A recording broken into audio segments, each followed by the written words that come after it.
Committee members, do you have a declaration of pecuniary or conflict of interest to declare? No. None. At this point, there are no minutes to be approved. Excuse me. Okay, so we'll call Paul and Deborah Rex. This has been deferred at the June 24th and July 22nd meeting. And Jackie, if you'd like to read that. Okay, so Mr. and Mrs. Rex came back to Will with the recommendation of the committee with one garage door and increasing the setback by 1.5 meters. And at that time, Will suggested to her that if the 2-car garage that she wanted, then she should just stay with it, that his recommendation was not going to change. So having said that, Will has recommended that the application be refused with the estimated interior side yard of 4 feet 7 inches. We received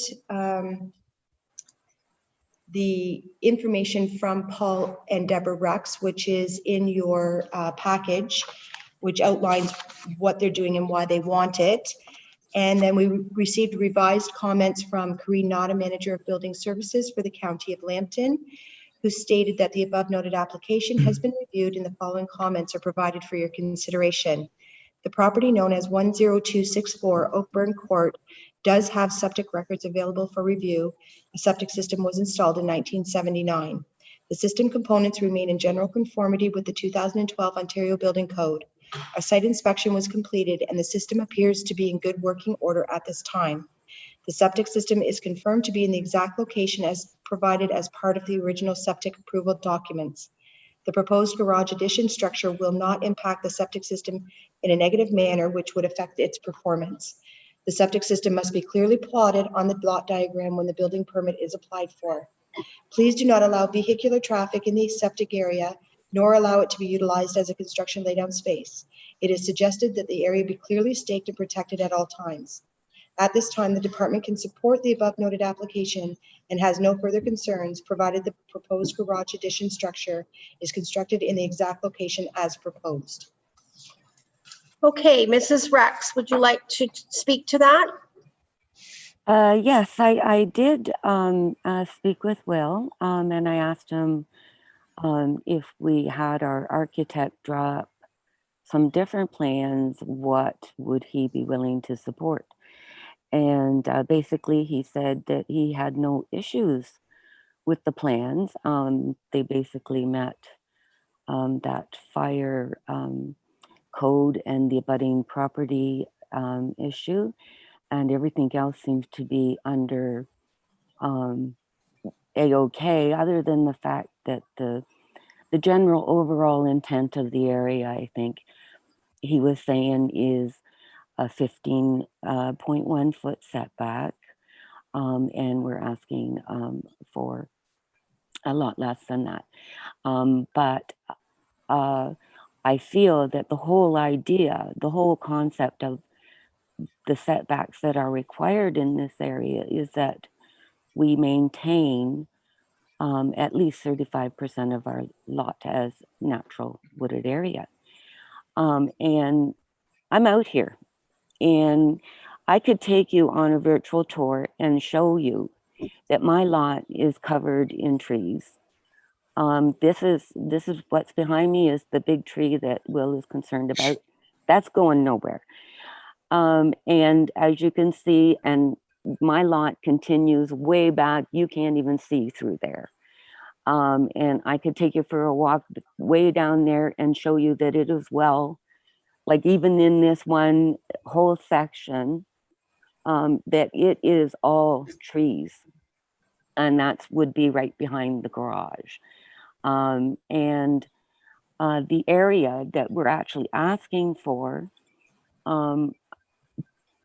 basically is only like 170 square feet out of what is like over 8,000 square feet of setback area.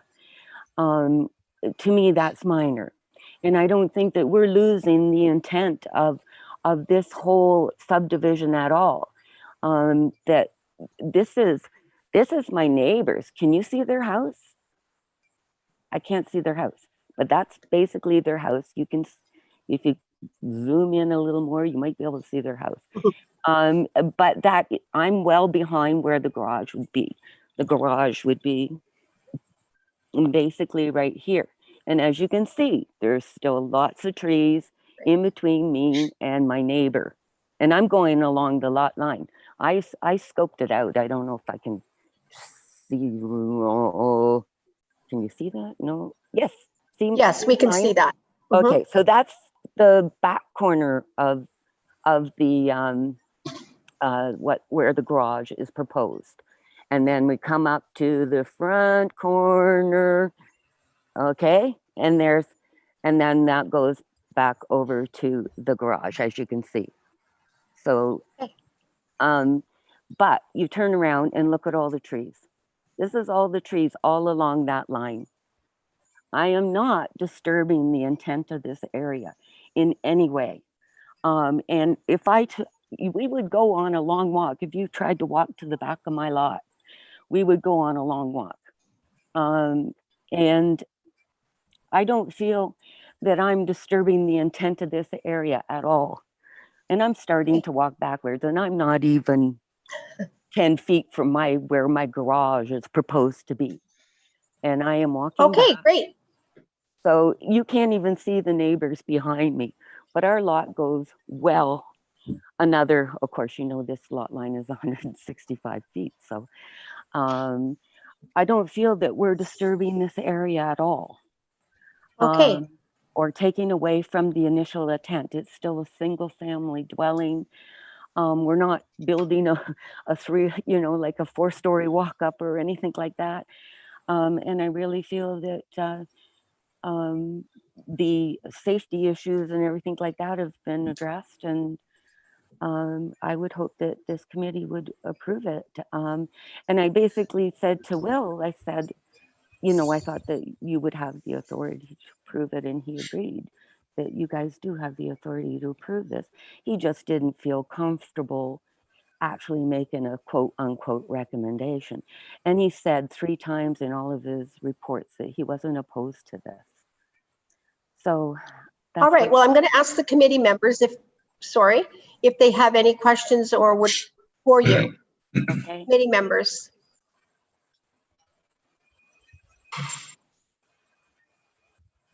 Mac, you're quite got it. I can't hear you, Mac. It's actually a question for Jackie as well. Was there any correspondence from any of the neighbors, Jackie? I didn't remember any from last time we've had. This is the 3rd application now. Was there any comments from any of from the neighbors?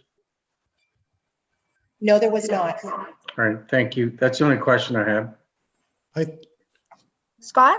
I thought there was correspondence that the neighbors were concerned about access to the backyard because it was going to encroach onto their driveway. No. They didn't send it in if they did. I didn't say anything. Not on this one, Scott. Okay. I did go and have a look at the property because I walk through there all the time, and I could see that there is room in the property for the garage. Mrs. Rex, most of us, or all of us, make a site visit to your place to check it out. So we have a good idea what we're looking at. Okay. Anybody else have a comment from the committee? Could I? Would anyone like to make a recommendation or? Go ahead. Go ahead, Mrs. Rex. Oh, I was just going to say that the neighbors who live right beside us on the abutting lot line, you know, they came over and we had discussions, and as a matter of fact, they were basically totally for it. And as a matter of fact, they said, make sure you get enough to put your garbage can and your recycle inside, because they didn't, you know, particularly want to look at our garbage cans, and I can't blame them. And so what they would be looking at will be probably prettier than what they're looking at now. So they were in full support, and my neighbor across the street, she called me and she said she had no problems with it at all. So I don't know if anybody ever contacted anybody, and even a neighbor actually behind us said, how'd you make out? You know, so actually 2 neighbors behind. And I said, we just haven't heard yet. So Okay, thank you. everyone seems supportive. And Great. Diane, Yes. Yes, Dave. I know this is well under minimums, but these are pretty big lots and they're well treed. Mm-hmm. Like I haven't got a big objection, you know, with under the circumstances, the size of the lots and how treated it is. Like if this was a high density area, it'd be different, but I know it's well under, but I think we can, personally, I can live with it. So are you willing to make a recommendation then for approval, Yeah. Dave? I'll go ahead. Let's get this started. Yeah, I'll Okay. second it. I Oh, agree. sorry. Before we do that, this is a public meeting. If there is anyone in the audience that wishes to speak to it, could they speak now, please? Oh, Stephanie says there's no one. So Dave has made a motion. Is there a seconder for that motion? I can second that. Mac? Yeah, the reason I'd like to comment just that no neighbors have objected. The road is actually a cul-de-sac or a court, limited traffic on it and well treated. So I can support as well. I generally go with the planner, but Right. on this one, I think it's reasonable. Great. All in favor, please raise your hands. Opposed? 2 opposed. Then it's carried, right? It's carried. You have your minor variance, Mrs. Rex. Thank you very much. You're welcome. Okay, we're all set. What is just 20-day appeal period? Is that what it is? Yes. There is, She's oh, gone. she's gone. That's okay. Okay, so just so you know. Yep. There's a whole bunch of people in the waiting room. I don't know what applications are here. Okay. You have to give them the opportunity for every application, so I'm gonna pull everyone in who I don't know. I know a lot of them. Okay. but ones I don't know. The only one I know is this one. Well, that's a different story. What's Gable's holding? What's his name? Troy. It's Troy. Oh, great. Okay. It's a different story that has. Okay. Did, Sorry, I didn't hear anything, so then there's a Dr. Murphy, microphone, some random number, a couple random numbers I don't know, so I'm gonna have to let them all in. okay, Okay. Mike Sloan is Troy Hogg's agent. So do you want me to wait a second, Stephanie? Okay, great. Do not know the application.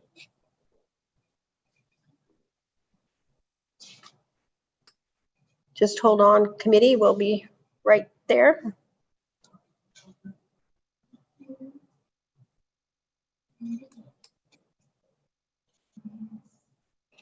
The rear is 0.0.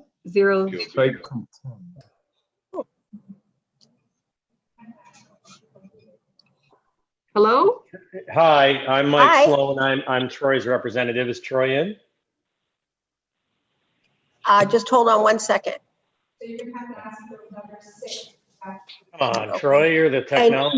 Mike Sloan is asking if Troy's in. Someone wait for it, someone else makes. We've got 2 Troys, so I would say Two yes, Troys. probably Troy is in. Okay, and- good. One of those has got to be the real Troy. That's right. And the Murphys, are you here for the application, the Gable Holdings application? Picking up my new glasses. We're here for Paula McDougal, Okay, so, 69 King Street. okay, great. So we're just going to put you on hold for a few minutes till we Thank you. come to hers. You're welcome. And 7, this phone number, I don't, could you tell me who it is? Like, I can't tell who it is. Okay, this This is- person there, are you here for the Gables Holding? I'm with Paul McDougal also. 69 Okay, King Street. great. Okay, he's with Paul McDougal. Paula McDougal, sorry. Can I have your name, sir? My Andy name is. Ganslet? Oh, sorry. Sorry? Andy What is your Gantlet. Andy Gantlet, he's Gantlet. Gantlett. Okay, Okay. thank you. he's the agent. And we have another person. If you could identify yourself, are you here for the Gables Holding consent application? Is that me? No, that's not you, Mike. It's somebody Sorry. else. Sorry, yeah. That's okay. I've been identified. I'll shut up. Sorry. Okay. Someone named Beth, are you, oh yeah, Beth, I see. They're here for sure. Beth, you're not here for that? Okay, Yeah, sure. They'll be here. and then, could you identify yourself? Can I say that? Like, yeah, can I FSH 0 or O? Can you identify yourself, please? What is your phone called? What is my phone called? Oh, I'm sorry. I'm here for A21 2020. My name is Stephen Lindy. I'm here for Cameron and Cheryl Hucker. Okay, great. Thank you very much. What do you say his name was? Steve? Steve. Okay, Stephen. Okay, great. We're not there yet, so we'll get there in a minute. And then I have another 1416 number. Could you identify yourself, please? Yes, that's the other Troy. Oh, the other Troy. And what are you here for, the other Troy? I'm here for the Gables Holdings as well. Okay, great. Okay, great. Thank you. So we will proceed. Thank you very much. Okay, at this time, we've had Gables Holding Inc. application for consent that was deferred from the July 22nd meeting. Okay, so the notice actually stayed the same. There were no changes made. And having said that, we only received 2 items of correspondence. The first one being from the Ministry of Transportation, who stated that they would not be commenting as the property lies within the connecting link and therefore does not require MTO permits. And then the second one being from our senior planner, Will Widening, who recommends that consent application B11 of 2020 requesting consent to sever a lot with 150 feet of frontage and 243 feet of depth and containing an existing commercial building known as 21 Ontario Street North from the lands known as 1 Ontario Street North containing the Colonial Hotel be approved subject to the following conditions: that the owners submit to the municipality 2 copies of a reference plan showing the severed parcel or submit a written description which is acceptable to the County of Lambton Registrar, that the applicable road authority confirm each parcel has adequate road access or that accesses be installed or improved to the satisfaction of that road authority, that the encroachment on the proposed lot line be corrected by removal of the existing house or by reconfiguration of the proposed lot line around the house, that if the house is removed, the applicant obtain a demolition permit to do so and level the site in accordance with municipal bylaws, that if the property is reconfigured, the lot line location comply with minimum required zoning setbacks or obtain a minor variance, that the existing retaining wall near the south edge of the severed lands be included within the bounds of the retained lot and the existing retaining wall near the north edge of the severed lot be included within the bounds of the severed lands, that the owner reach an agreement with the municipality for the terms of conveyance for and actually convey a road widening to the municipality along the entire Ontario Street North frontage of both the severed and retained parcels. And finally, that all municipal taxes and local improvements, including interest and penalties thereon that are owing and payable with respect to the lands be paid to date. Okay, Mike, would you like to address those comments, please? Sure. There's, is Will in on this meeting right now? He is not. Okay, I was surprised to learn that we could actually adjust the lot line to work around the existing house. There's a residential, so the encroachment that he was making a reference to is, most of you probably know it if you know Grand Bend. It's in the far back corner of the Colonial parking lot. It's a Century Block home. It's where Taco Dave used to live. It's it like just kind of goes over the back corner of what we're trying to sever because Will had wanted it to be a perfect rectangle. Because Will, And I understand where Will's coming from on that, because there's a lot of funky stuff that happened in the downtown area back in the day, and it's easier to keep things true in terms of the shapes. But if there's an option not to tear the house down, that would actually be a lot easier. So I'm just wondering, I don't think it would require a minor variance, because the building that's on the beer store lot, I have this in front of me, isn't close enough to that edge. If we were to push that lot line out to exclude the house, we wouldn't need a variance. It would, but it would make an irregular shape. So is there a general opposition to irregular shapes? So that's the one question I had, or comment. I was just surprised we were actually allowed to do that.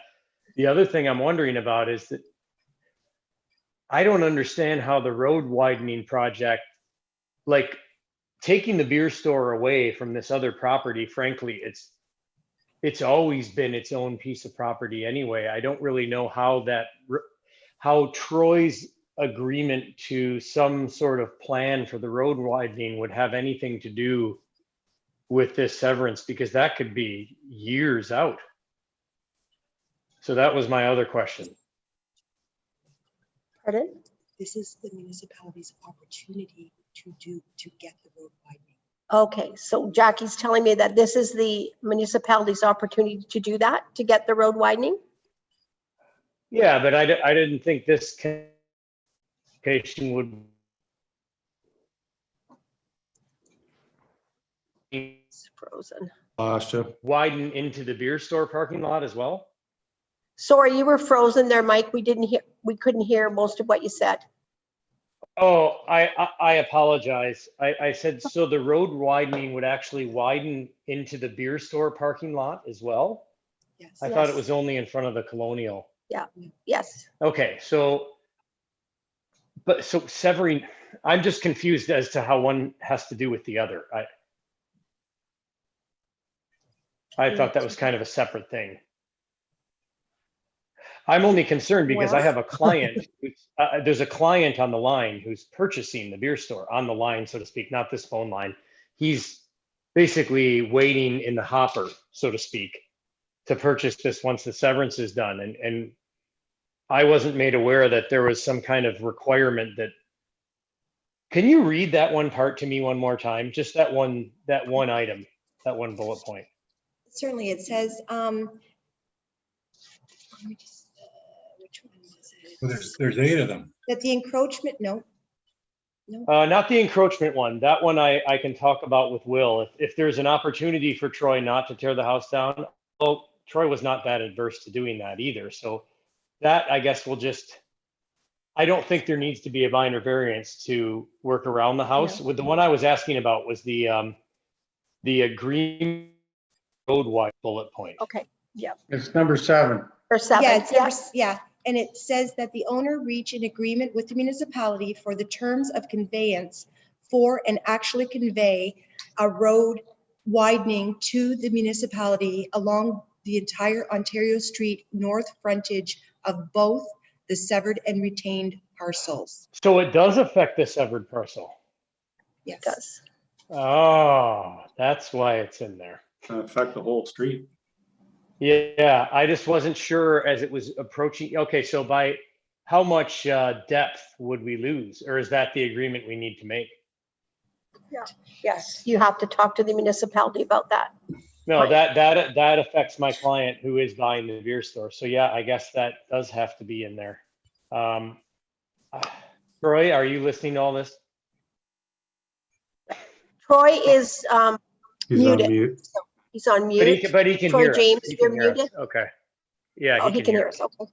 He doesn't Okay. want to talk? No, there we there go. you There we go. Okay, I'm not used to these Zoom meetings. Sorry, guys. that's okay. So Troy, Troy you James. understand that does affect, and I don't think our client, Tom, will be that, I don't think that he's really going to see that as detriment. It doesn't affect the quality of the property he's buying, right? Mike, I've already made the deal with Stephen and Will that this is going to happen with us, with our approval or not. So it's better to work with them, right? They're going to take Absolutely, about yeah, 15, They're gonna take 15 feet back. They would grandfather the signs in. They already told me, so. Okay.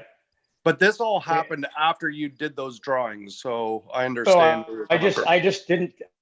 I didn't tell this to Tom. So, but I don't think it's going to make any, I don't think he's going to care. He bought the beer store because of the lease, right? So, okay. So, all right. So are we in Okay, agreement with all this? So we're going to move forward then unless anyone on the committee has some questions for you, if that's okay. Yes. Oh, yeah. I apologize. I just needed that clarified because I have another client. There's no need to apologize for anything. Yeah. No. Committee members, no? Okay, this is a public meeting. If anyone would like to speak to this consent application, please identify yourself and go ahead. Okay. I think we're good. So committee, would someone like to make a recommendation for this consent application with the conditions, please? Diane, I can make that recommendation on B11 2020 with the 8 conditions listed on page 38. Thanks, Mac. And a seconder, please. Mark is the seconder. All in favor, show your hands, please. Anybody opposed? Great. Your consent application has been granted, Mike. Thank you. Thank you. Thank you. Thanks so much. Okay, you're welcome. Bye for now. Bye. Tucker,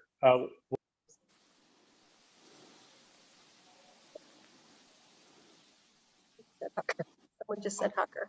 Okay. All right, moving forward. I can't see it.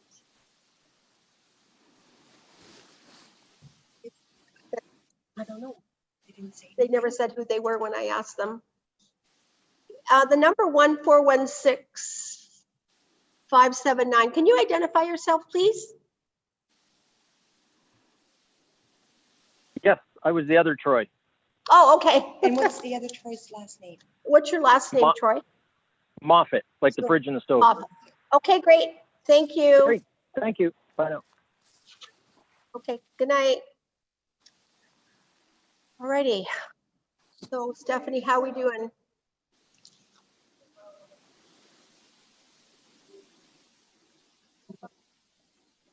Okay.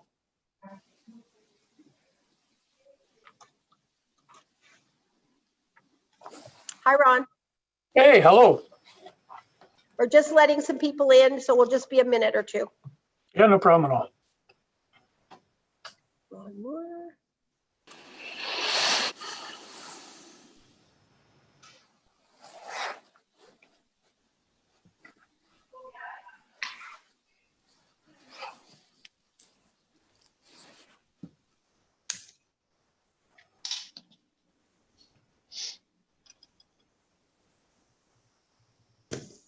Didn't know whether you. Okay, the 1519777. Can you identify yourself, please? Yeah, Andrew Gantlet for 69 King Street. Oh, yeah, he's Andrew Gantlet for Paula McDougall. Okay, so you're for Paula McDougall then. Correct. Yeah. Okay, thanks. We'll get to you in a minute. Okay, so we've got Paul Blunt, Kitty Taylor, Beth, and Ron Moore.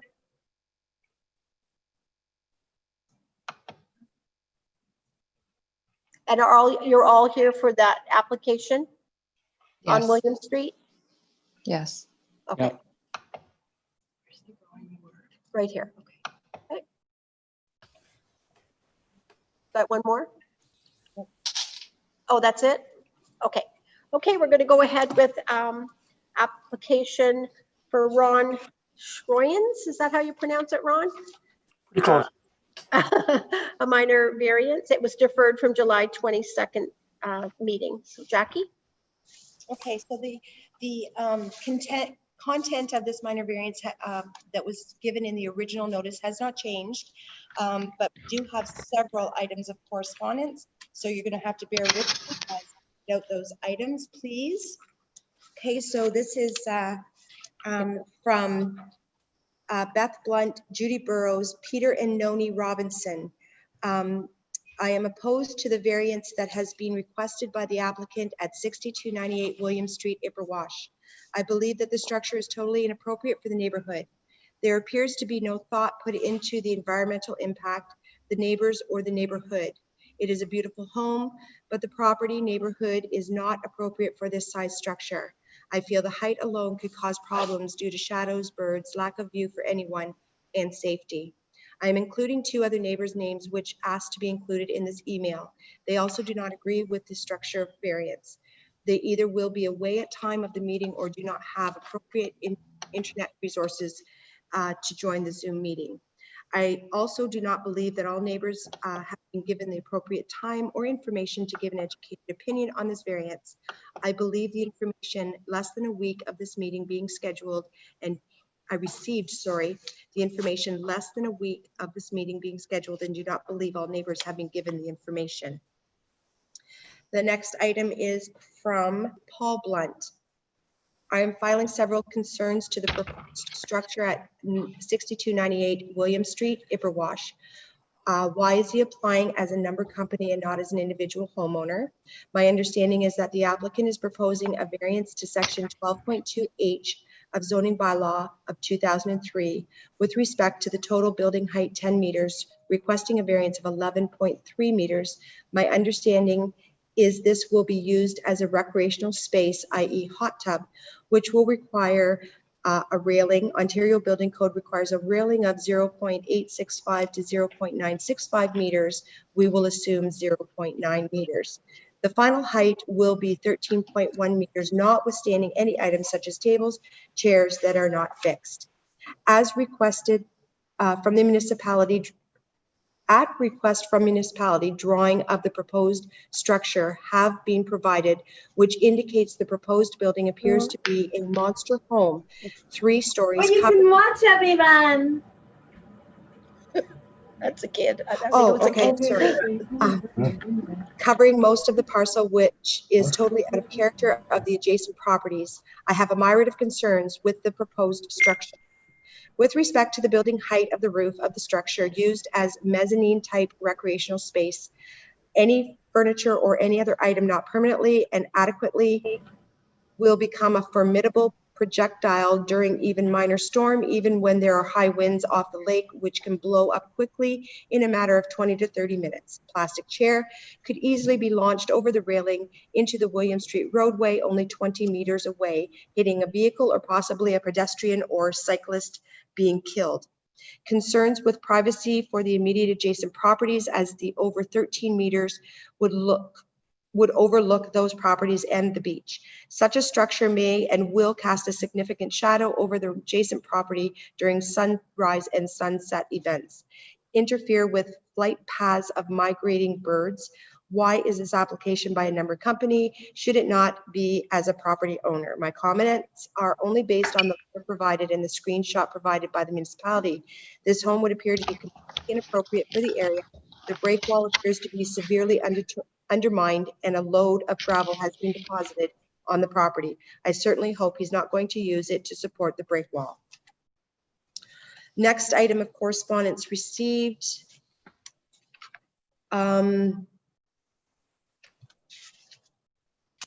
Was from, just a minute here.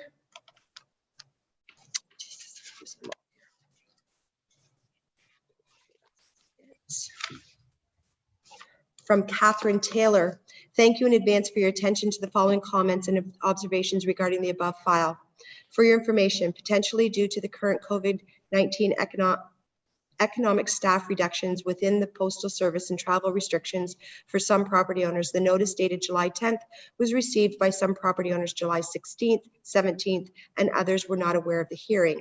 Also, a submission date for the inclusion of the agenda items was not indicated in the notice, that specific date being Friday, July 17th. Clearly not a doable timeline. Height variance and rooftop deck.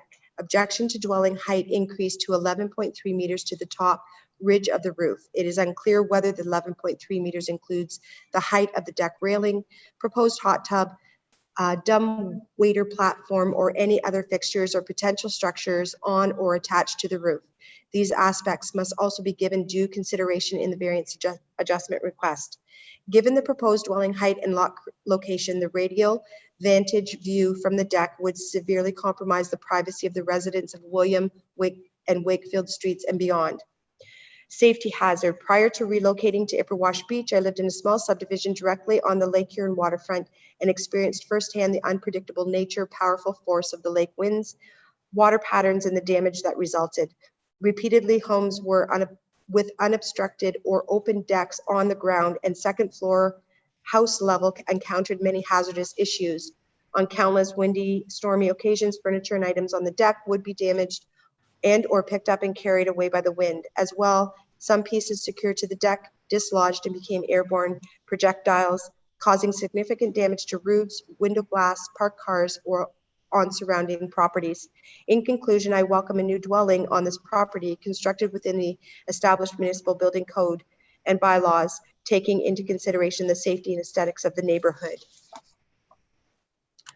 The next item is from P&N Robinson with respect to an application for variance regarding the construction of a residence that will not comply with the existing bylaw on the said property at 6298 William Street, Lambton Shores.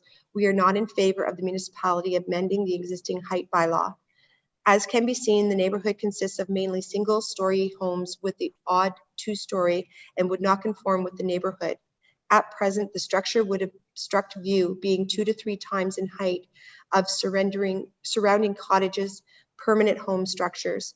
At 37.5 height with deck furniture on top would pose safety factors with strong north winds coming off Lake Huron. However, if height was adjusted to meet present building code regulations, we would welcome a new home in the area. Next item of correspondence is from Corrine Nada, Manager of Building Services for the County of Lambton. The above noted application has been reviewed and the following comments are provided for your consideration. There were no septic details provided on the plot plan submitted as part of the application. The property owner will be required to install a new septic system as part of their proposed project if the said application is approved.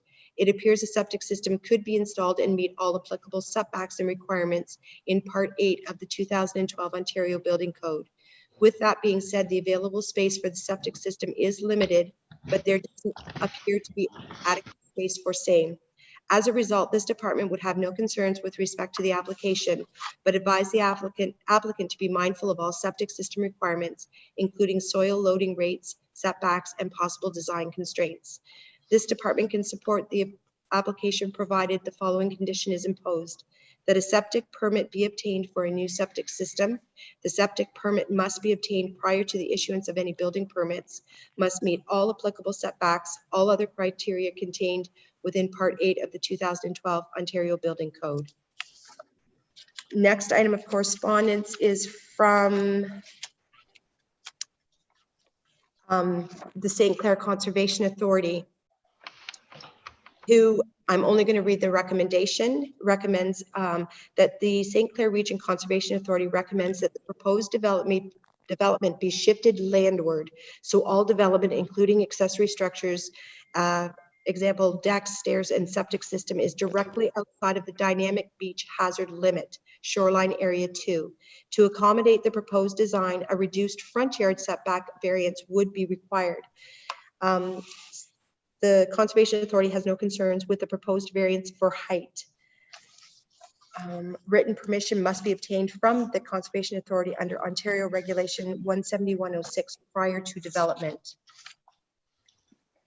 The next item of correspondence is from Senior Planner Will Widening, who states, again, very long report, but his recommendation is that minor variance application A15 of 2020 affecting lands known as 6298 William Street, Ipperwash, which would permit a single detached dwelling with a building height of 37 feet be denied. After hearing or after receiving the Conservation Authority comments, Will then wrote further notes to the committee. The dwelling is proposed at an 8.4 meter front yard setback, and the minimum requirement is 7.5 meters. There is 0.9 meters to spare. The stairs are closer than 8.4 meters, but there are special provisions allowing stairs at a 5.5 meter setback.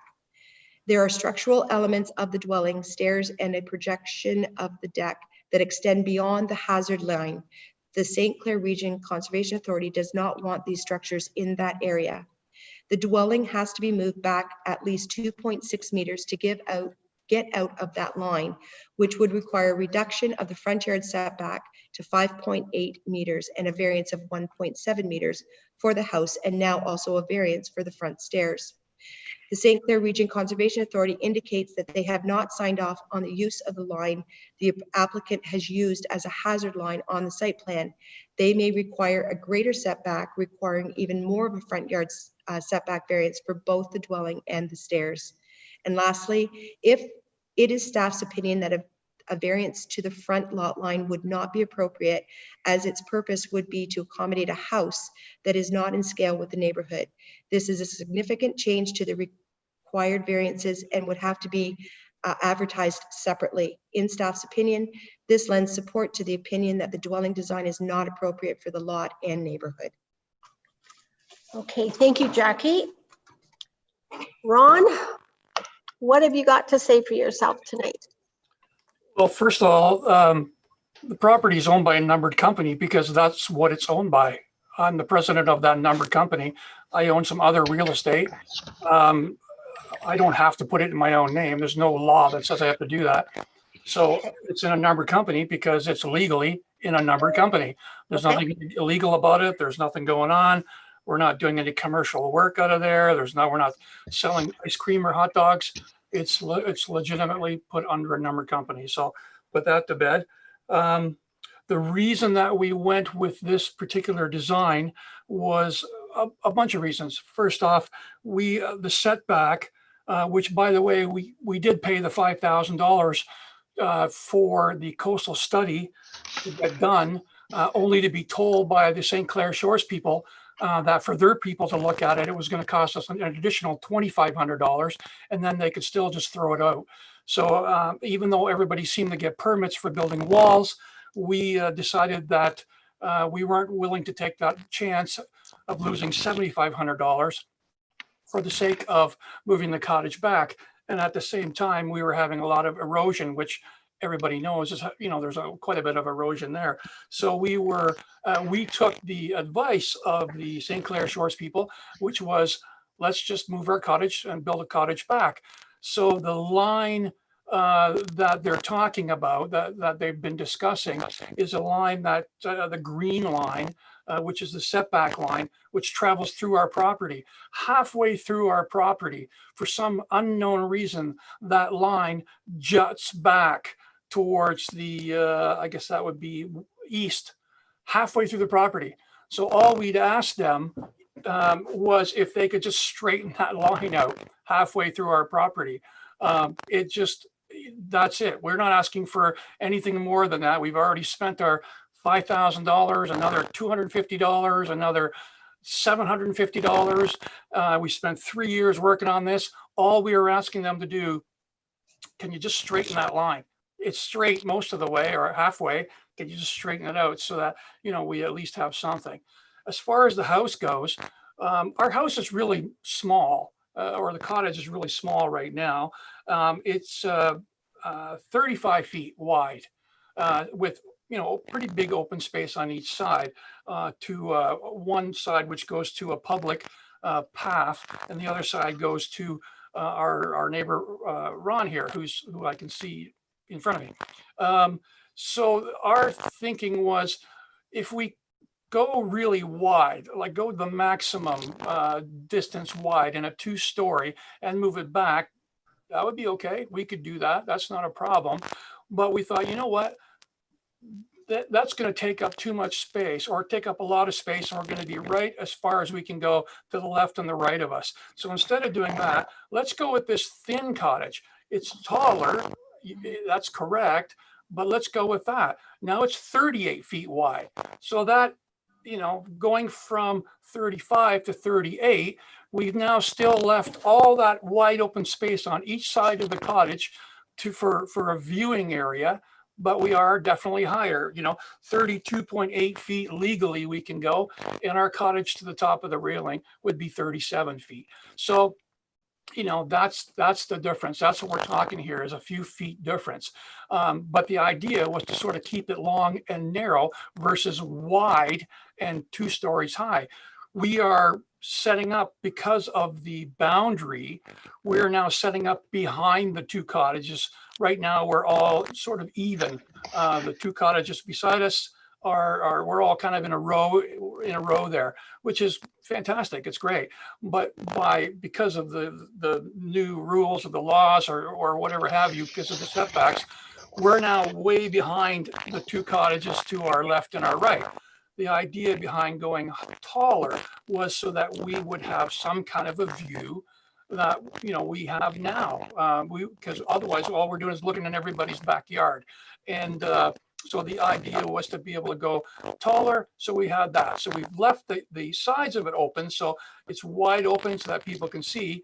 And we've gone taller so that we can see, so that we still have a view. Otherwise, we're, like I said, we're looking into everybody's backyard, and we prefer not to do that if at all possible. The other thing is, the only view we're blocking is Wakefield Street. It's the only thing that's behind us. There's no cottages behind us, not one. We are literally backing onto a street. There's not one single cottage that we're blocking.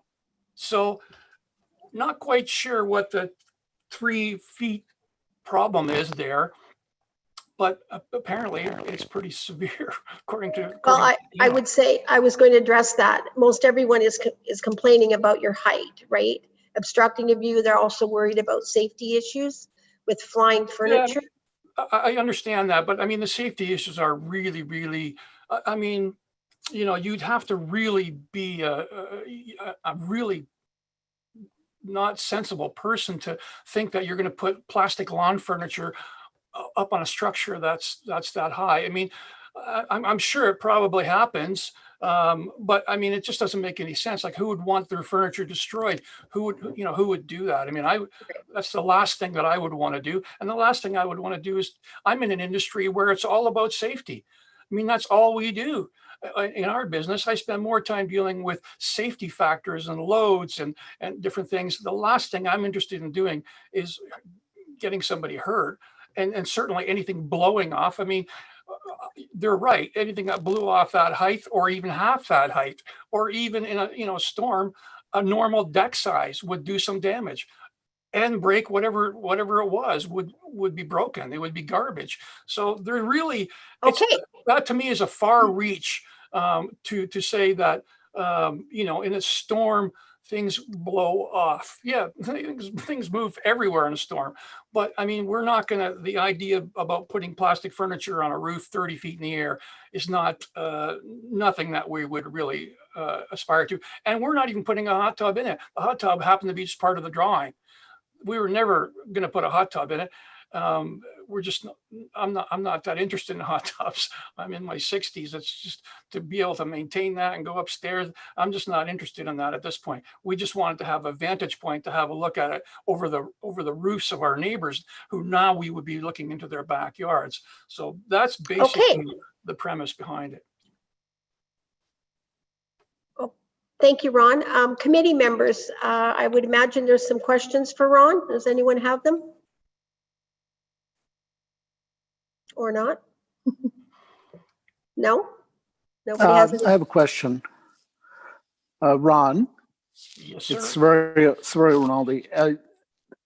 Will had mentioned about moving the cottage back closer to the road.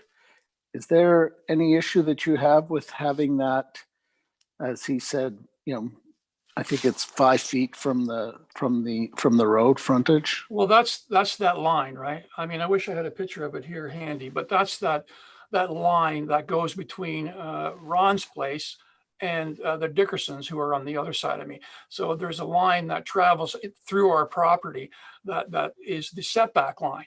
So the line is dark green line. You can see it. It's on their website. It's easy to look at. Mm-hmm. That line is straight until it gets halfway through my property, and then jets back towards the road. So that was my question. And at the time they were like, yeah, we don't really see a problem with that. I talked to Melissa. She's like, you know what?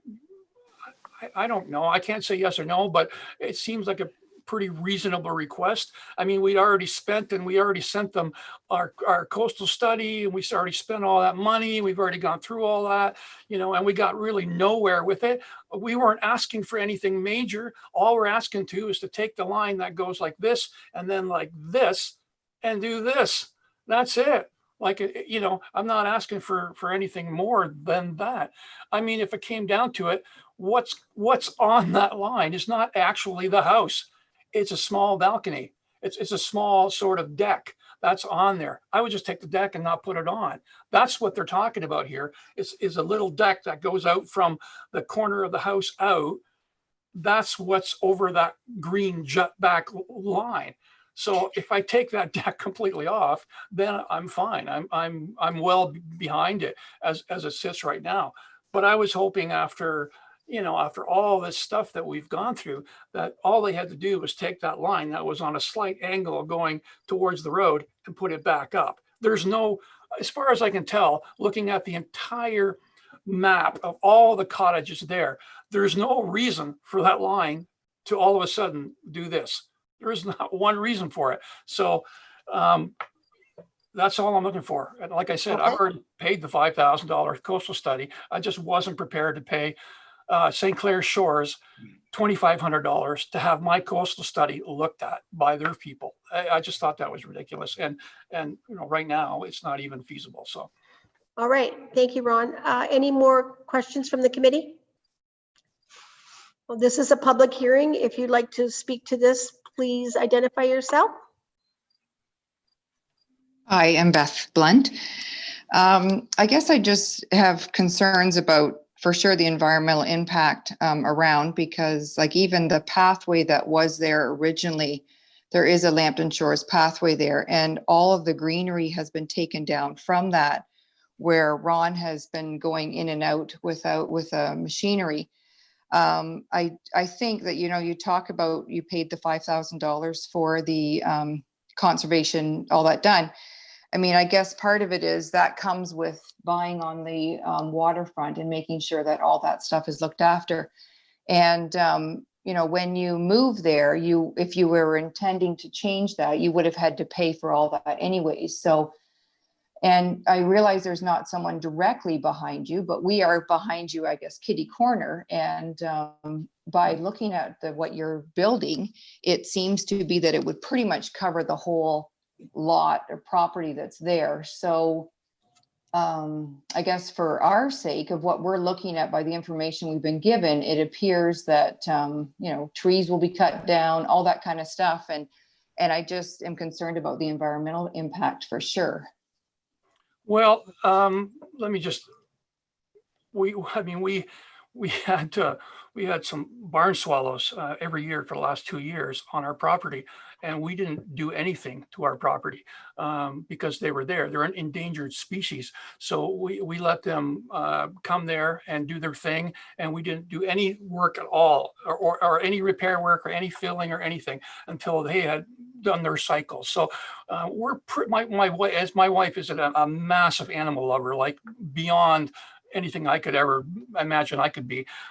She's a massive animal lover. So, and again, you understand that our property is about 80 feet wide. This home is 38 feet wide. So if you look at, you just said that our home will cover the entire property. Well, I mean, it's simple math. Just look at the math. 80 feet, take away 30, divided by 2. That's what's on each side. The pathway along the side of us, who apparently no one will admit to owning, we've cleaned it up. And we've had more people that have come over and said, thank you. We couldn't, you know, we didn't want to bring our kids through here. They were scared of insects and ticks. And we cleaned all that up. No one's done anything there. We fixed the wall. We put a top on the wall. We've restructured the wall. We had them backfill the wall. I've got $2,500 of my own money into that pathway, into just doing the repair work. There's 2 little girls that got hurt. when we were there. We're not there all the time, but there's two little girls that got hurt. One fell and one cut herself on some materials that were there. So it was fantastic when the West Ipperwash folks decided they were going to put up some signs. But as we all know, the signs aren't going to are just a deterrent. They're not going to stop people from actually going there. So people were climbing over there. We had to get our ladder out a couple times for little kids to get back over, because once you climb over, it's a 4-foot drop. You got to get back over again. So we've done that. But if you go down the path now and look at it, you can walk to the end. There's no steel sticking out. There's no dangerous concrete lying anywhere. None of that. It's all been cleaned up. It's all gone. So I understand your concerns, but you just happen to forget to mention all that. And it's not my responsibility to take care of that. It's been a disaster since we moved in. Not one person has maintained it. So, it was down to the pathway itself was down to almost a foot, maybe a foot and a half of walkable space. And people would complain constantly to us. We're sitting on our deck and people would be like, who's going to take care of this? Like, what's going on here? So, us cleaning that out, we're not taking, it's weeds that we're clearing. We didn't knock any trees out of that area. It was all weeds that were overgrown, and we cleaned all that whole area out. It's actually 3.05 meters that is owned by someone. We don't know who owns it, but someone owns it. But whoever owns it hasn't maintained it one day. So you know what? I've taken it upon myself to try and do that. To try Okay, and so that when thanks, people Ron. go there. And Beth, does that answer your question then? Or your concerns? Does that address your concerns? Not really, but it's not going to change anything at this point. But no, thank you. Okay, thank you. Next person who wants to address this. Identify yourself, please. Kitty Taylor, Paul Blunt, Ron Moore. Hello. I'm Ron Moore. I'm just here to observe. Oh, okay. Thank you, Ron. Paul Blunt. No, I sent my letter in. Oh, okay. Thank you. And Kitty Taylor or Catherine Taylor?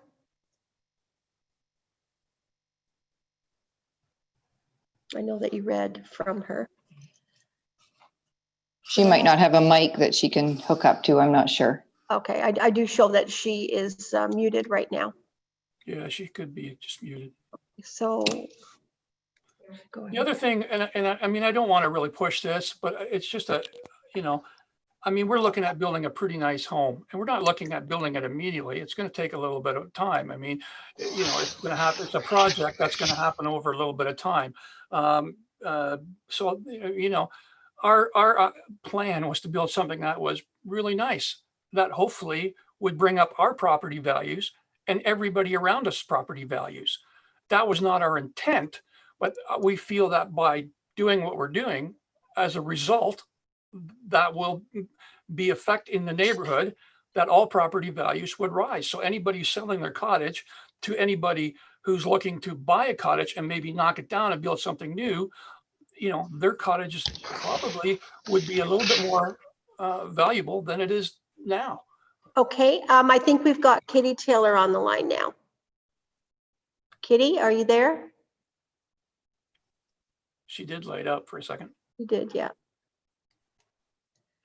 Okay. Anyone else have anything to say regarding this? So Ron, the application was denied by Will. That was his recommendation, that it be denied. His recommendation to be denied was the day he got the information. Because I called him and said, how can you send me this? First off, why would you charge me $750 for this thing that we're doing right now? And at the same time, tell me it's going to be denied. Like, what kind of a fair opportunity is this? Like, because I've been dealing with St. Clair Shores for 3 years, and everything has been nothing but a roadblock and a stumble and a money pit. Like, I've been just doling out money left and right, left and right, left and right. So, I mean, I still have the email from Will saying that there's pretty much not a snowball's chance in hell that you're going to get this thing through before he even looked at it. So it was a little discouraging. I actually called him on it because I was kind of upset. I'm like, so here's your email saying that you want me to pay you $750, and you're telling me in advance that this will never happen without even looking at it, without even showing up. Like, I found that to be really disrespectful and really, really done in poor taste, really. Say that again. It was the applicant's decision to not put the application in and not comply. Oh, okay. I have a question for Ron, Diane. Okay, go ahead, Dave. Is there any way, Ron, that you could redesign this, say to bring it within 10 meters? Somehow, say, bury the first floor in a little bit? Yeah, I can, Dave. I can do that, and that's obviously what the next step will be. To either lower some ceilings and to make this to have this come in here. But I was just like I said, we're at 32.8 legally, and we're at 37 is where our number is.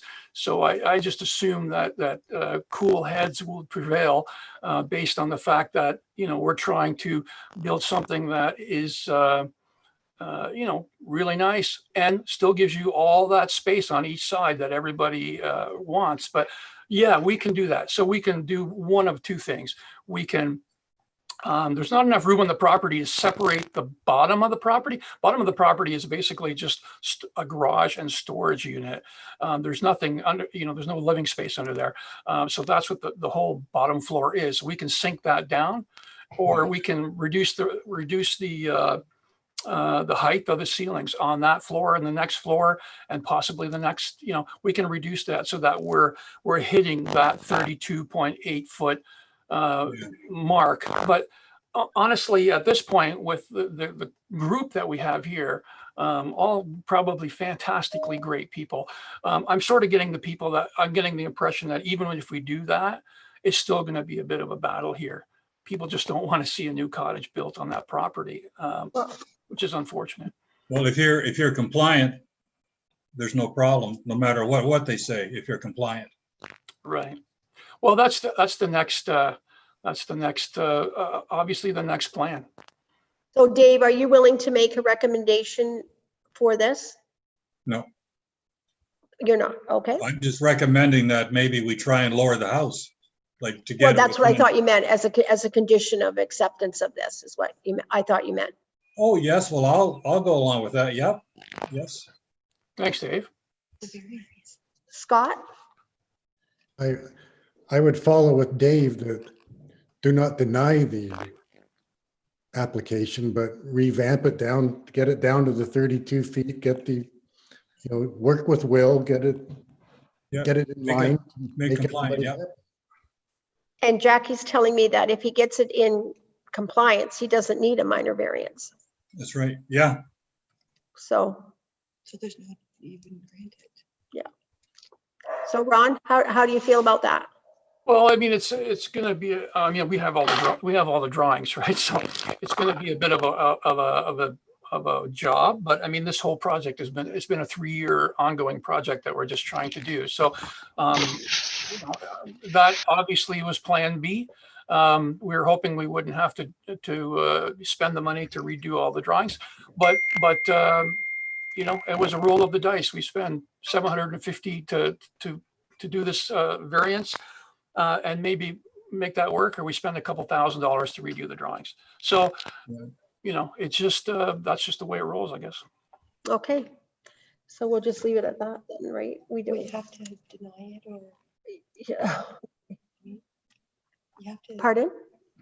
You have to make a decision. So we have to make a decision on that. We deny it or accept it. So we do need a recommendation from the committee. Based on the existing height or based on a new height? Based on the existing. Well, I think what you applied for. Will's already killed that, so I can't imagine it's going to change. So. Is the other option that we can move to defer this and let Ron take this back to redesign it? But like Jackie said, if he's in compliance, he doesn't need a variance. Right, but it doesn't sound like it's going to be in compliance because Okay. even with Will's recommendation, there's going to be some minor variance for the stairs and for the setback, even with a redesign. Are you, go ahead, Jackie. Sav, I just wanted to chime in there. Applicant Ron stated that if he takes the rear deck off of the proposed house, he doesn't have to move the house. So thereby will not require a front yard setback. So it's up to him if that's what he wants to do. And that's further, like, he has to decide that. And if he does decide to leave it where it is, it's another variance. It wasn't applied for on this variance, so it's another variance if he wants to keep that rear deck on the back. Okay? Yeah, my thought was that if this was a deferment, then he wouldn't lose the 750 for this variance and propose a new design that would be more in keeping with the area. Well, the design is the design. The only difference would be is that it would hit the 10-meter mark. That's the only difference. The building is the building. So that would be the only difference. And the setback from the road. The setback is that green line, which is bent. Which is it's just almost unbelievable to me that we can't do something with that. But obviously not. So Sav, I want to just let you know that this variance that the applicant applied for was for height only. Okay. So deferring it and taking it back and bringing forth a different variance doesn't work that way. Gotcha, I understand. Okay, so if he wants to do something different and keep the height within the height limitation, he would have to apply for another variance. Yeah. Okay. Yeah, the variance here is just for the height, so we can vote for that. Well, the green line. Okay, so can we have? There's no point in doing a variance on that because I've already spent $5,000 on the coastal study. And like I said, you guys wanted $2,500 to have your engineers look at the coastal study. So, I mean, there's, okay, so we're going to go ahead then. We're going to go ahead. Sorry to cut you off, but we're going to go ahead with a recommendation from the committee, please, regarding this application for minor variance. I'll recommend that it be denied. And a seconder, please. Mac, and all in favor, show of hands. Denied, everybody's in favor. Okay, Ron, I guess that's where we stand. All right. And I don't know what else to say, I'm sorry. I wasn't surprised. I mean, it's been everything I've done so far down there has been this kind of a response. So with all due respect to everybody, I really wasn't surprised that it was going to go this way. So. But I think, Ron, you can do it just by putting that first floor in a little bit, and you have a nice place. Yeah. Just keep it under 10 meters. Yeah. Okay, thank you. Great, thank you very much.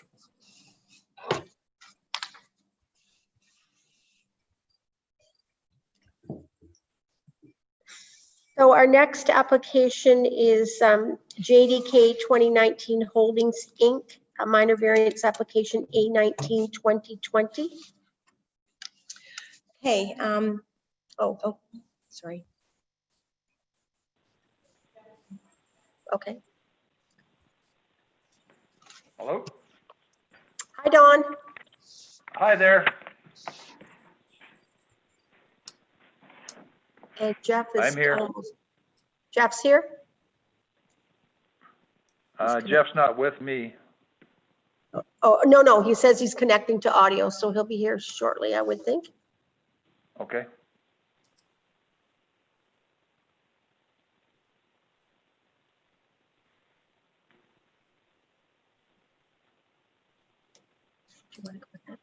Jeff here? Jeff's not with me. Oh, no, he says he's connecting to audio, so he'll be here shortly, I would think. Okay. Oh, I just went into the YouTube room and I can now see you guys. Jeff here? Jeff's not with me. It just keeps. Oh, no, he says he's connecting to audio, so he'll be here shortly. Let's move ahead then. Should we move ahead, Stephanie? Okay, go ahead, Jackie. Room and I can now see you guys. Okay.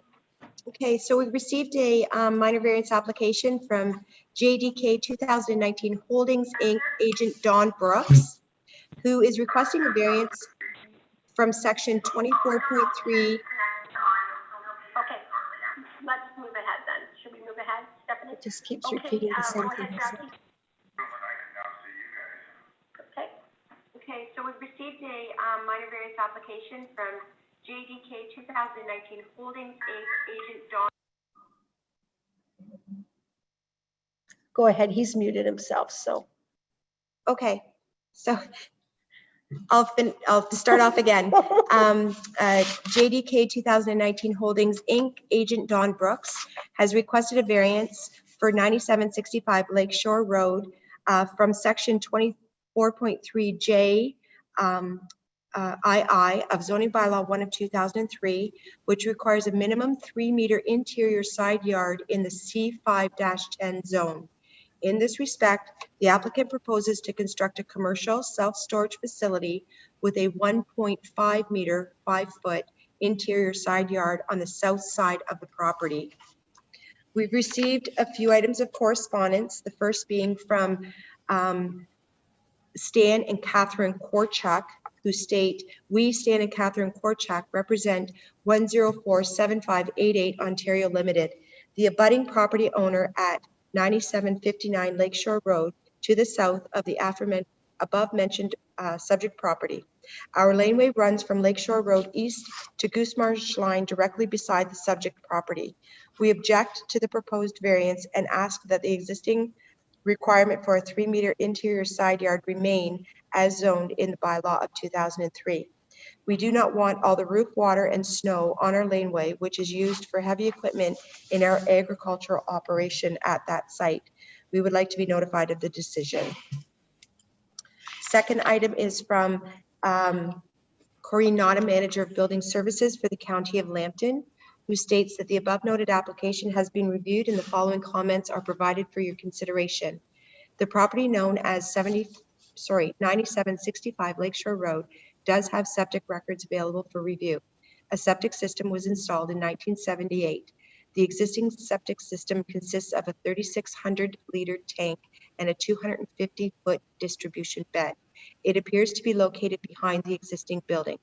It is unknown if the existing septic system will be impacted, as the septic system location is not on the provided site plan diagram. The same general comments were provided for the rezoning application in 2019. The applicant shall provide a detailed plot plan including measurements to demonstrate the location of the existing septic system and setbacks to all new development on the property, which includes all structures and driveway accesses. Also, the septic system must be adequately sized to facilitate the development on this property. This can be assessed at time of building permit application. Please do not allow vehicular traffic in the septic area, nor allow it to be utilized as a construction laydown space or parking storage area. It is suggested the area be clearly staked and protected at all times. And lastly, from the Senior Planner Will Widening, recommends that minor variance application A19 of 2020 affecting lands known as 9765 Lakeshore Road, which would permit a 1.5 meter, 5-foot interior side yard setback, be approved subject to the following conditions: that the variance only applies to self-service storage units of less than 15 feet in height adjacent to the southwesterly side lot line, that the planting strip requirements of section 3.20 of zoning bylaw 1 of 2003 are waived where abutting such buildings, and that the applicant enter into a site plan agreement with the municipality which shall include provisions for the collection of roof water and for landscaping. Okay, thank you, Jackie. Okay, Dawn, want to speak to your application? He needs to unmute. There he goes. Okay, can you hear me now? We can, thank you. Good, I heard all of that too. Okay, great. Do you have anything to add? No, I guess just with respect to the one neighbor's concern, that the concerns he expressed will certainly be addressed in the site plan and the drainage report. Okay. Committee members, do you have any questions for Dawn? I have a comment, Diane. I think collecting rainwater, that's quite easy, just by eavesdropping. And as far as the snow goes, that can be done at the site plan. I think a nice wooden fence along there, which would look nice anyways, would stop any snow. So I think those two issues that the neighbors have can be easily taken care of. Thanks, Dave. Anyone else on the committee? And Jeff, do you have any comments to make? I don't. I just support everything that Don said. I agree with the same thing he said. Okay, so that's all we have in the public then? Okay. Like we would Jeff, what's your definitely, last, Jeff? we would definitely work to make sure that everything neighborly was looked after as far as snow removal and that type of thing, you know? Yeah. Yep. Okay, great, thank you. Okay, committee, if you'd like, would you like to make a recommendation for minor variance A19-2020, please? Hello, committee. I'll move that minor variance A19-2020 be approved with the 3 conditions listed. Thanks, Sab. And a seconder, please, is I'll Dave second that, March. Dan. Okay, thanks, Dave. All in favor, show your hands, please. Opposed? Carried. Thanks, Dawn. Thank you. Your minor variance is approved. Committee members, Thank you. sorry I couldn't see you. We're very attractive. It's your loss. Yes, I know.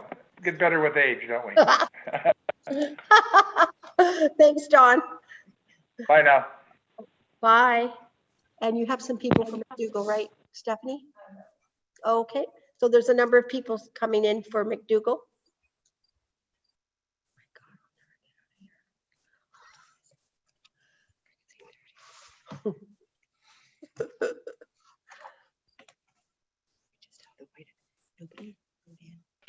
Oh, great. NBC. Oh, hello.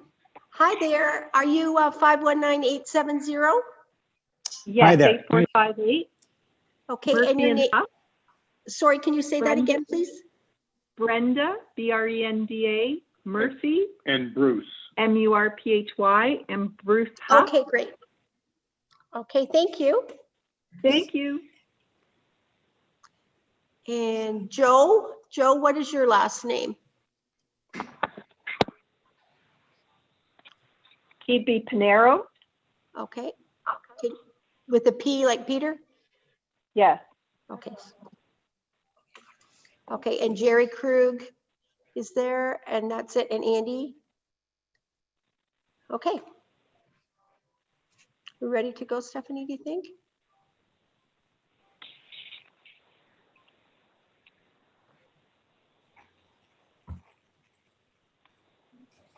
Okay, thank you.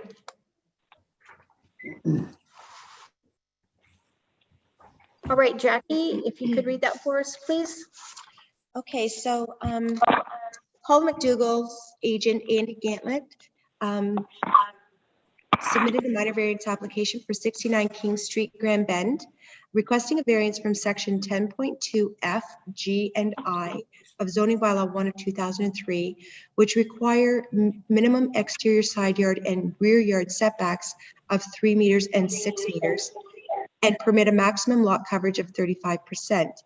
In this respect, the site contains 2 existing dwellings, one of which has a 0.685 meter rear and 1.524 meter exterior side yard, and the applicants seek permission to replace the existing dwellings with one dwelling with a 1.2 meter rear yard, 1.5424 meter exterior side yard, and approximately 48% lot coverage.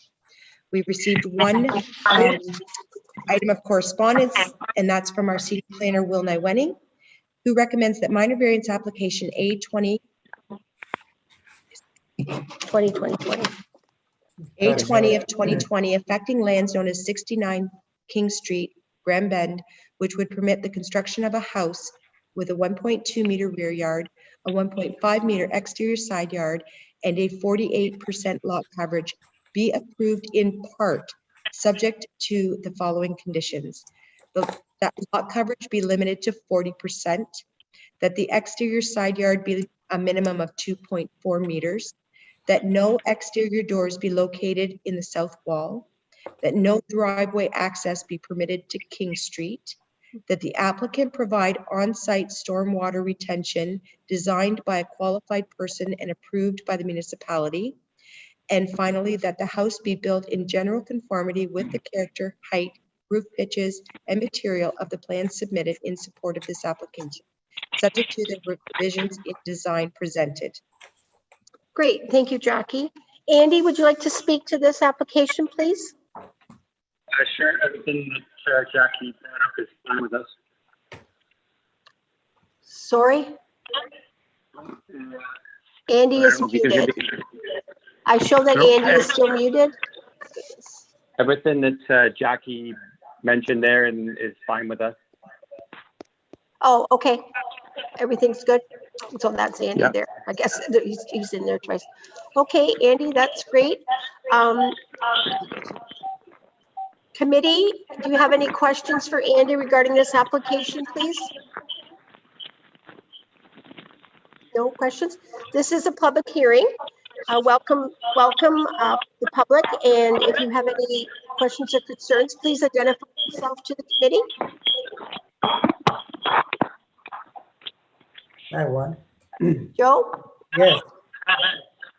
Is this building going to be used primarily for own residence or rented out? So, I'm going to go ahead and answer that. Yes, please, Andy. Yeah, Paula McDougall is actually going to be living in the residence herself. Okay. Question. Any other questions? I have Go a ahead. question. Brenda Murphy, what is the zoning Yes. for height and what are they proposing for height? Originally, we had proposed a 2-story. We are going to change that now to a raised ranch. Basement would be a 9-foot ceiling, and then the main floor would be an 8-foot ceiling. We haven't really designed the roof pitch yet, so but anyway, a raised ranch is kind of what we're proposing instead of a 2-story, which we originally applied for. Any other questions? So, sorry. Did I understand right that the coverage of the lot now is 40% instead of 48? That's correct. We originally submitted for 48%, but after talking to the planner, we have reduced it to 40%. And there was a change on the side yards as well? The planner asked us to have a bigger setback on the King Street setback. So we've actually increased what we proposed to, I don't have the exact number, 3 feet more than what we submitted. Okay. Because I think the concern was that being, especially the 2-story, now you're saying that there's going to be a raised ranch that might modify it somewhat. My concern was with the deck on top, and if it was going to be rented out, which now I find out it's not, the debris that could fall from the deck and so on. So It looks like the changes that have been made since the first draft seem to be reasonable. Great. Does anyone have any other questions for Andy? Just one other question. Diane? Brenda Murphy. This owner has had an RV parked there during the winter months. Is that going to continue with the new development? I can't really speak on that behalf. I don't know that Paula, I haven't seen that she has an RV. And unfortunately, that doesn't have anything to do with this minor variance at all. Okay. And also, Diane, Oh, let sorry. Joe know if he rents it out or not has nothing to do with this minor variance. Okay. Did you get that, Joe? Yeah, I did. That's no issue tonight. Anyone else have anything? But go ahead, you Brenda. you say that is no issue, but as a neighbor, that is a huge issue, whether this property is residential or commercial. But that's not what we're here for tonight. We're here for the minor variance. Okay, question, Bruce Huff, is changing now to a raised ranch. That would that preclude a flat roof where a gazebo would be constructed on the top? We have no, the design does not include for that. So then we can't put it forward. You're not giving us the information. So basically, Brenda Murphy. So basically, the drawings in front of us aren't representative of what is going to be built. They are. It's just that we reduce. It's the same floor plan. We've just reduced it to give more setback on King Street because that was requested by the planner, and we had to reduce the 50%. I think we were 48%, and we reduced it to 40%. So that's where that 3 feet comes from. So so it was a full 2-story before, and now we've just reduced it to a raised ranch. But no flat roof, no rooftop patios or anything, just a simple raised ranch. Roof line, Andy, the roof line would remain the same, roughly. Correct. Okay. Joe, again, on the same note that Brenda asked, so a raised ranch usually is a basement and the first floor. Is there going to be a basement on this property, on this dwelling? Yes, there is. So it's a considerable change if we go from a 2-story with a basement, so that's 3 floors, and you're saying now, which if I'm understanding right, you're going to a raised ranch, which means that there's only 2 levels then, correct? That's correct. There's a basement level and a main floor. Okay. So it is a considerable change from what we do have in front of us, as Brenda said. Same footprint, or sorry, it's not the same footprint. We reduced it. It's the same layout. Instead of the first floor being above ground, we put the first floor in the ground, and the second floor becomes the first floor. Okay. And Jackie's reminding me here that height was never an issue in this minor variance. Okay, is there anything else from the public that they'd like to say? Not for me. Committee? Would you like to make a recommendation on this minor variance? Scott? I recommend it, minor variance A20/2020 be approved with the 6 conditions listed by Will. Thank you. And a seconder, Mark? Sure. Is that you? Okay. Sav, Mark? Okay, thank you. All in favor, please? Opposed? Great. Our minor variance is, Andy, your minor variance has been accepted. Okay. Thank you, everybody. Thank you. Thanks, Andy. Thank you. Thanks. Goodbye. Thank you for your comments. Is there anything for Huckabee? Yes, hi. My name is Stephen Lindy. Okay, that's Peter Lindy, I think he said. No, sorry, Stephen. Oh, sorry, Stephen. Okay. Sorry about that. No problem. Is he here? He's here. Yeah. Look at the big fat face in there for too long. Stephen. We okay? Yeah. 668. Who are you, please? I'm sorry? The 519-668. Is that you, Jerry? It is. Oh, okay. And are you here for Hucker? No, I'm going to get off now. Thank you Oh, very okay. much. All right. Thank you. Thank you. You're welcome. Okay, so we can proceed then, Jackie, with minor variance A21-2020, please.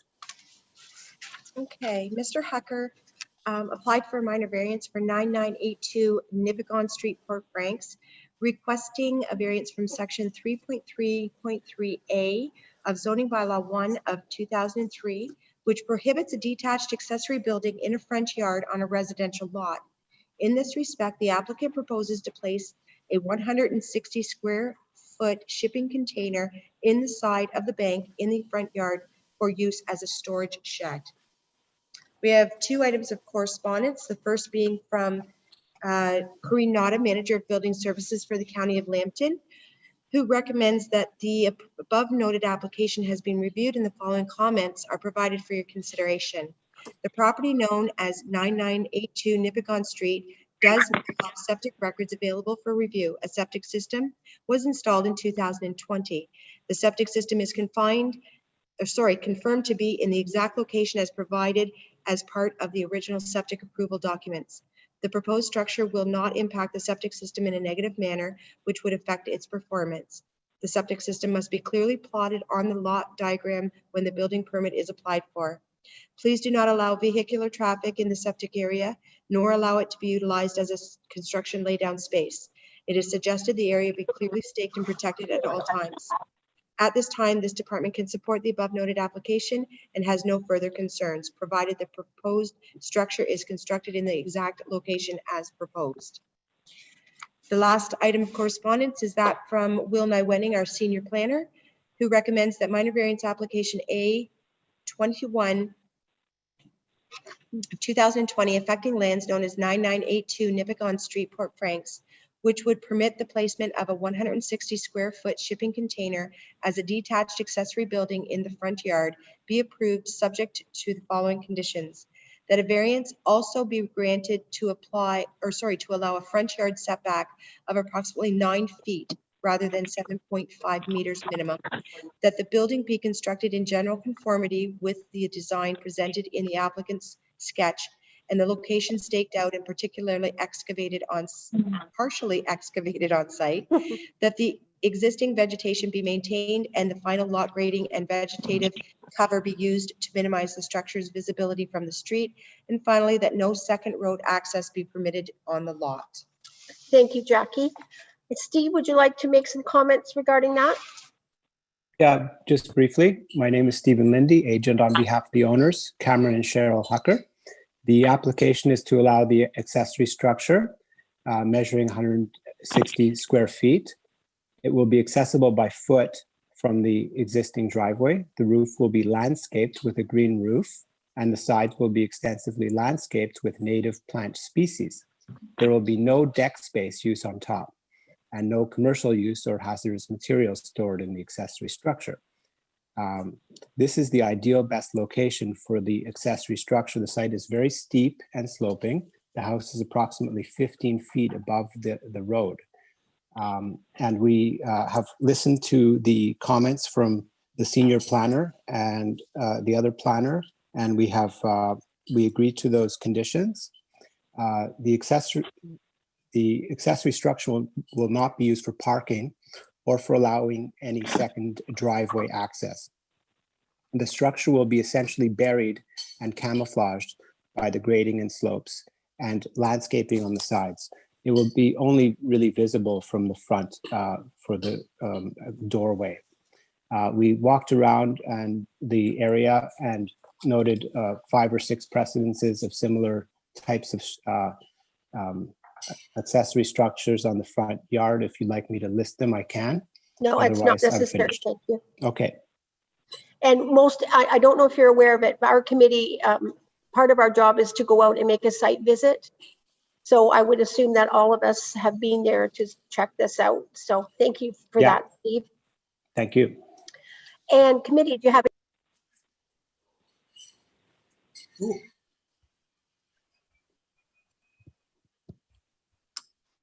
Where'd you go, Diane? Lost Diane. Oh, there's Stephanie. Her laptop just died. Okay.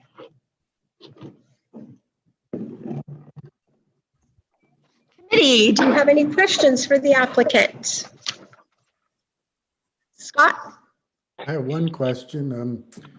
Point 4 that Will made, that no secondary access be allowed. If you drive out to that property, it's wide open right up to the building, and even the pictures he shows of it being finished, you could back a car up to it, a trailer or whatever. Is he gonna camouflage that with trees or something? Like, it's very accessible right now. I don't exactly know the precise landscaping, but the owners are very sensitive to the natural look of everything and being tucked away as much as possible. They don't plan on driving up to it. They plan on walking the kayak and bikes to the car in the driveway. And Scott, that's what he told me when I was talking to Cameron, when I went out to visit, that they would just be accessing it, on foot. I have a question, Diane. Steve, or Dave, sorry. Yeah, I just wonder how many years will it take for it to cave in? Never. It will, it's When being you built bury, with when you bury a sea can like that, those roofs were never made to hold weight. Never. Yeah, that is a very good point. Sometime it's gonna cave in. Never meant to be buried. I'm surprised it got this far. May I respond to that question? Sure. Sure, go right ahead. So That's a basically, there's statement, going not to a be. question. Oh. Do I need to respond to a statement, or should I respond to the question? Feel free to respond to it, Steve. Okay. There will be drainage along the sides to prevent any soil pressure on the container. The roof itself will be very well waterproofed, and there will be positive drainage so that there's no standing water. It won't cave in because it won't be wet. It'll be drained. And we can get some structural input on that if it's required when we go for building permit. Well, that's why they never put any steel gas tanks in the ground anymore. Because they That's a really good rot and point. cave in. Absolutely. That's why it has to be really properly waterproofed. And we've been researching that very. That can't be done. Sometime it's going to cave in on somebody who owns it 60 years from now or whatever. It's going to cave. Does anyone else have any entire questions? Building, the house was built with container structures as well. Were they buried? No, that's a very good point. And that's why we're going to look into your issue very seriously.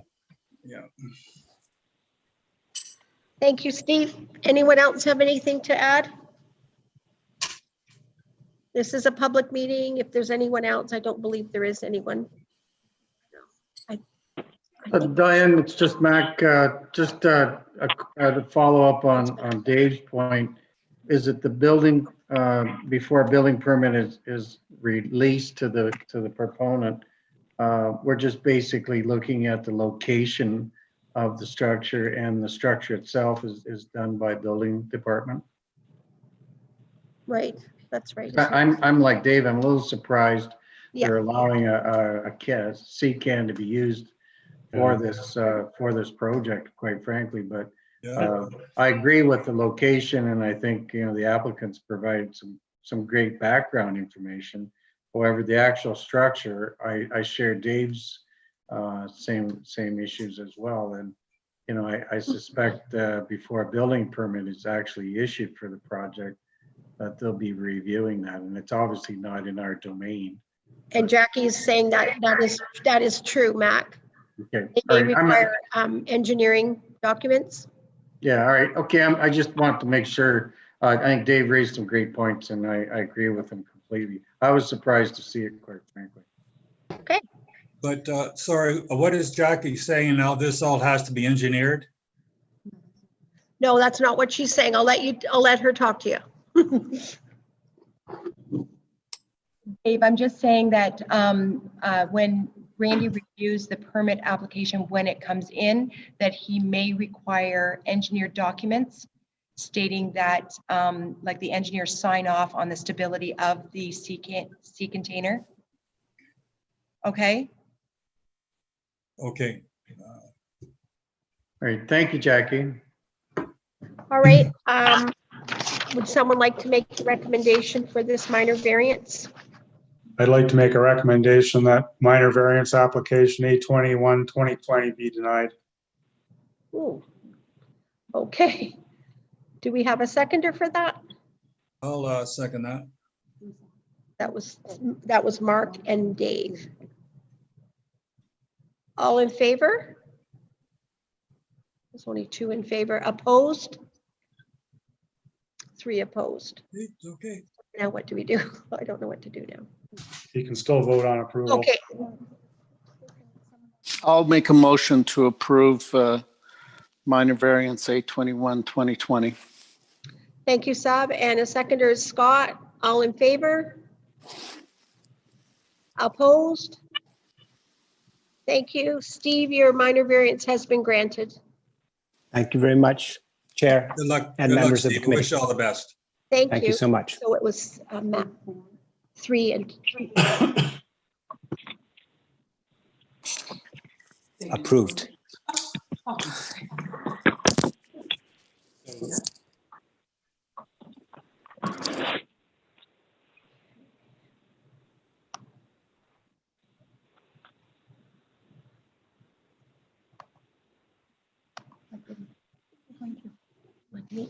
They talked about this.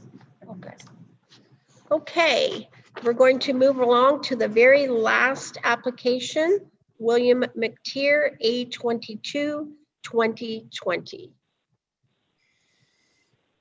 Jackie?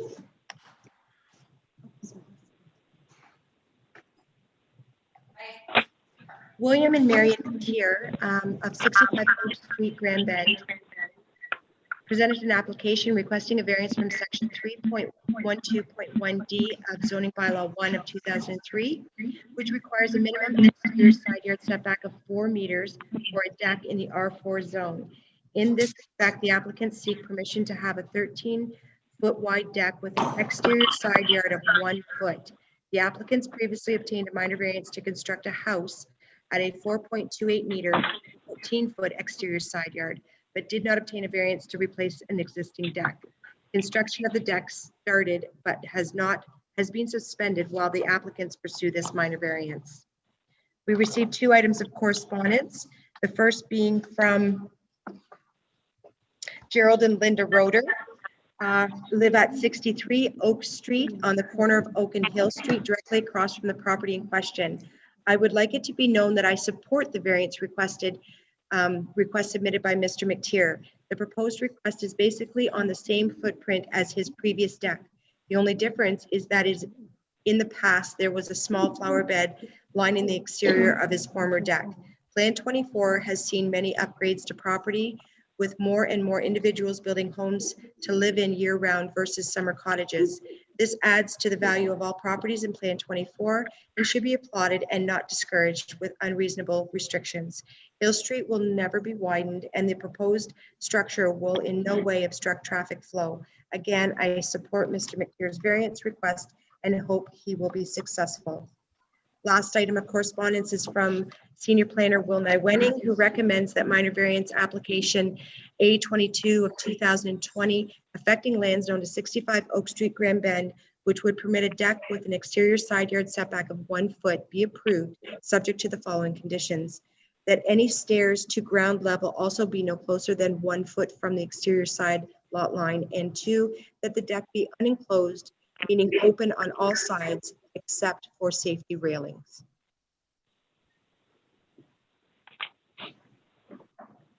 Thank you, Jackie. And is Mr. McTier here, or is someone here on his behalf? I'm here. Oh, there you are. Hi. Sorry about that. Okay. And do you have anything you'd like to say regarding that? What Jackie read there? No, I think we're okay. Yeah, we're good with that. We're good with that. Okay, great. Committee, do you have any questions for Mr. McTier? No. This is a public hearing. If anyone would like to speak to this application, could they identify themselves, please? John Bellis, you are muted.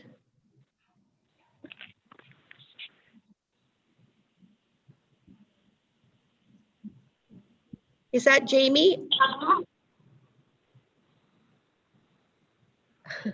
519668, is that Jamie? Oh, hi, I'm 519-668-4222. Okay, and you are? I'm Nancy. Oh, you're Nancy. Okay, we've got you. Yeah, there. and I'm a neighbor. I'm across from McTier's and kitty corner to Jerry's place. And I'm just actually interested to see what everyone does. I've never been part of the meeting before, so I'm just kind of listening to see what everybody says in case we decide to do something with our place. So okay, I have great. no issues. I have no issues with anything. I'm just listening to you guys talk. Oh, that's fine. Thank you and welcome. Oh, thank you. Anyone else have anything to say towards this application? Okay, if not, then committee will take a recommendation, please. Diana, I'll be pleased to make recommendation on 8/22/2020 be approved, condition with the 2 conditions. Okay, and Scott, I take it you're seconding that? Okay, and all in favor, please raise your hand. Great, your minor variance has been accepted. Thank you. Thanks. You're welcome. Good night. Good night. Thanks, Stephanie. Yeah. Thanks, guys. It was a good night. It was a long one. There's a big night there. Would someone like to?